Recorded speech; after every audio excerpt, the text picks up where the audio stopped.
Hello everyone, welcome to the session. आज की class में हम पढ़ने जा रहे हैं पंजाब स्कूल एजुकेशन बोर्ड की 5वीं क्लास की हिंदी की किताब पहली भाषा फर्स्ट लैंग्वेज और उसमें उसका 13वां पार्ट अनाथ। ये एक एकांगी है जिसके 3 दृश्य है। आज की क्लास में हम इस एकांगी का जो सार है वो पढ़ेंगे, समझेंगे और इम्पोर्टेंट क्वेश्चन आंसर्स की डिस्कशन करेंगे। चैप्टर की डिटेल डिस्कशन की जो वीडियो है वो मैंने ऑलरेडी अपलोड की हुई है, आप चाहे तो उसे देख सकते हैं। तो चलिए इसका जो सार है वो शुरू करते हैं। मैंने आपको बताया कि इस एकांगी के अंदर 3 दृश्य हैं। पहले दृश्य में मंजरी अपने इकलौते पुत्र वैभव के आग्रह पर अपने नौकर मनोहर को समझाती है कि वह उसे मम्मी कहकर संबोधित किया करे। मनोहर गांव में रहने वाला अनाथ बच्चा था जिसकी आयु लगभग वैभव के बराबर थी। मंजरी ने मनोहर को मनु नाम देकर बताया कि उसे वैभव के साथ प्रतिदिन स्कूल जाना था और उसके साथ छुट्टी हो जाने के बाद वापस आ जाना था। मंजरी मोनू को वैभव की तरह साफ स्वच्छ रहने के लिए भी कहती है। दूसरे दृश्य में वैभव ने अपने मित्र राजन को बताया कि मोनू गांव से आया है, अब वह भी उनके साथ मॉन्टेसरी स्कूल में पढ़ा करेगा, छोटे बच्चों का जो स्कूल होता है। मोनू स्कूल का टेस्ट पास कर चौथी कक्षा में दाखिला प्राप्त कर लेता है। मोनू दिन भर स्कूल में पढ़ाई के बाद मंजरी को घर के कामों में सहायता देता है और रात को देर तक पढ़ता है। वह वैभव को भी पढ़ने की प्रेरणा देता रहता है। तीसरे दृश्य में स्कूल के प्रिंसिपल पत्र लिखकर वैभव के पिता देवेंद्र को वार्षिक समारोह में आमंत्रित करते हैं। स्कूल के जलसे में वे वैभव और मोनू की पूरी पूरी प्रशंसा करते हैं और बताते हैं कि मोनू ने स्कूल में ही नहीं बल्कि मंडली स्तर पर भी अनेक प्रतियोगिताओं में सर्वश्रेष्ठ स्थान प्राप्त करके स्कूल के नाम को रोशन किया है। मोनू की प्रेरणा के कारण वैभव ने भी अपनी कक्षा में प्रथम स्थान प्राप्त किया था।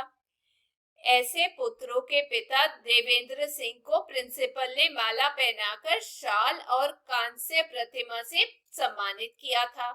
घर लौटकर प्रसन्नता भरे देवेंद्र ने मंजरी के सामने घोषणा की मोनू अब उनका नौकर नहीं बल्कि पुत्र की तरह ही घर में रहेगा। तो ये था इस पाठ का सार। अब हम चर्चा करेंगे इस पाठ के जो इम्पोर्टेंट क्वेश्चन आंसर्स है उसके बारे में।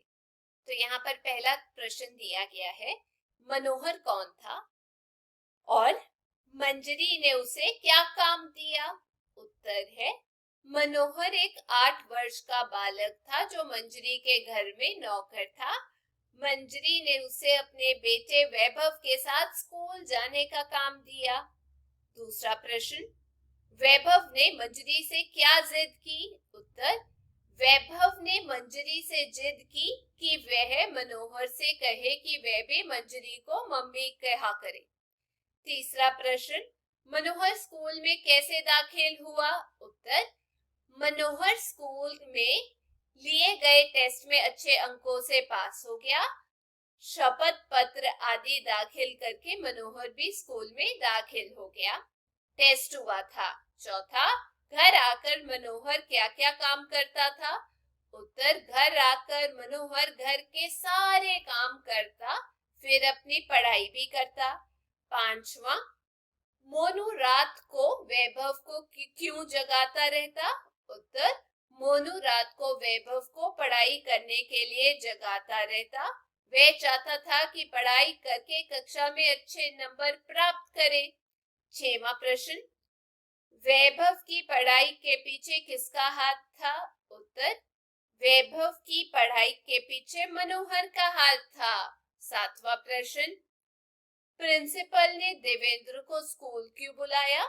उत्तर, परीक्षा में मनोहर के प्रथम आने पर और वैभव के अच्छे अंक लेकर पास होने पर प्रिंसिपल ने देवेंद्र को स्कूल बुलाया था। आठवां प्रश्न, देवेंद्र स्कूल जाकर क्यों गदगद हो उठे, खुश क्यों हो गए? स्कूल के प्रिंसिपल के हाथों सम्मान पाकर देवेंद्र गदगद हो उठे। प्रिंसिपल ने तालियों से उनका स्वागत करते हुए शॉल व सरस्वती की कांस्य प्रतिमा देकर उनका सम्मान किया। नौवां प्रश्न, प्रिंसिपल ने मोनू को क्या इनाम दिया और क्यों? उत्तर, प्रिंसिपल ने मोनू को मंडल में सर्वश्रेष्ठ छात्र होने का इनाम दिया क्योंकि उसने अपनी प्रतिभा तथा कला कौशल और अपनी लगन से न केवल स्कूल में ही बल्कि मंडलीय स्तर पर आयोजित प्रत्येक प्रतियोगिता में सर्वश्रेष्ठ स्थान प्राप्त कर स्कूल का और अपना नाम रोशन किया था। 10वां प्रश्न, मनोहर को देवेंद्र मंजरी ने क्या इनाम दिया?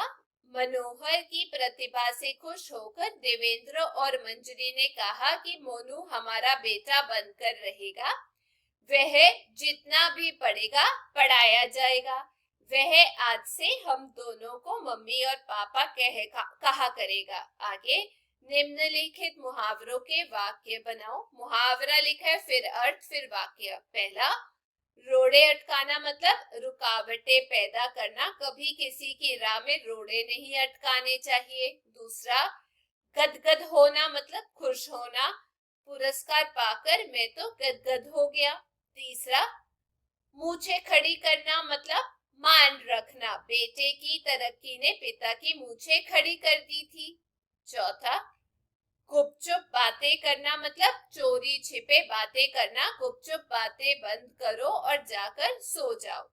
पांचवा, दंग रह जाना मतलब हैरान रह जाना, छोटे से बच्चे की करतब देखकर मैं दंग रह गया था। आगे नीचे लिखे अनेक शब्दों के लिए एक शब्द लिखिए। तो इसका उत्तर मैंने यहाँ पर लिखा है, 7 पढ़ने वाला, सहपाठी।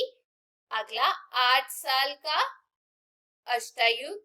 स्कूल का प्रधान अध्यापक, प्रिंसिपल या प्राचार्य।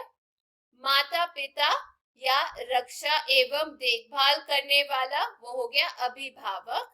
पांचवा, संस्कृति से संबंधित, वो हो गया सांस्कृतिक। छठवां, समाज से संबंधित, सामाजिक। वैसे ही सबसे श्रेष्ठ, उसे हम बोलते हैं सर्वश्रेष्ठ। आगे है पढ़ो, समझो और लिखो। तो इसका उत्तर मैंने यहाँ पर लिखा है, जैसे कि सबसे पहला है वर्ष का वार्षिक, सप्ताह का साप्ताहिक, वैसे ही समाज का सामाजिक, संस्कृति का सांस्कृतिक और अर्थ का आर्थिक।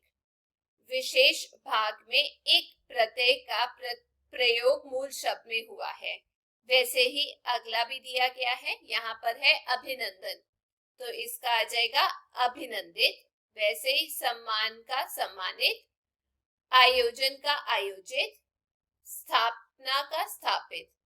अब इसमें इत प्रत्यय का प्रयोग मूल शब्द के साथ हुआ है। आगे बताया गया शुद्ध करके लिखो, तो मैंने यहाँ पर जो उत्तर है वो सही करके लिखा है। जैसे ये शब्द जो है पहला, वो है हमारे पास शुद्ध रूप, वर्षीय, सालाना, छुट्टी, स्कूल, दौड़कर, प्रिंसिपल, समारोह, प्रतियोगिता, कीर्तिमान, मूछे, शाबाश और सत्र। आगे बताया गया नीचे अंग्रेजी और हिंदी के शब्द घुल मिल गए हैं, अतः अंग्रेजी के साथ सही हिंदी के शब्द चुनकर लिखिए। अंग्रेजी शब्द और यहाँ हिंदी लिखा है, ठीक है। अब ध्यान से इसको पढ़िएगा। पहला जो है वो है बाउंड्री, हो गया 4 दीवारी। क्लास हो गया कक्षा, स्कूल का विद्यालय। वैसे ही मम्मी का माँ या माता जी, मेम साहेब का मालकिन, बाथरूम का स्नान गृह। वैसे ही टेस्ट का परीक्षण, रिपोर्ट का प्रतिवेदन, सर का श्रीमान। वैसे ही प्रिंसिपल का प्रधानाचार्य, नंबर का अंक, शाल का ओढ़नी। नीचे फारसी और हिंदी के शब्द घुल मिल गए हैं, अतः फारसी के साथ सही हिंदी शब्द चुनकर लिखें। तो इसका उत्तर मैंने यहाँ लिखा है, इस तरफ फारसी शब्द और इस तरफ हिंदी शब्द। सालाना का मतलब वार्षिक, दाखिला मतलब प्रवेश, हर का मतलब प्रत्येक और जलसा का मतलब सभा।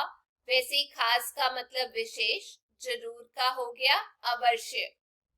वैसे ही वरना का मतलब नहीं तो, रोजाना का मतलब नित्य, परेशान का मतलब व्याकुल और अंदर का मतलब भीतर। तो ये थी आज की क्लास। मैं उम्मीद करती हूँ आप सबको अभ्यास और सार समझ में आ गया होगा। अगर आपको वीडियो अच्छी लगी तो चैनल को लाइक शेयर सब्सक्राइब जरूर कीजिएगा। फिर मिलेंगे। Till then take care, bye bye.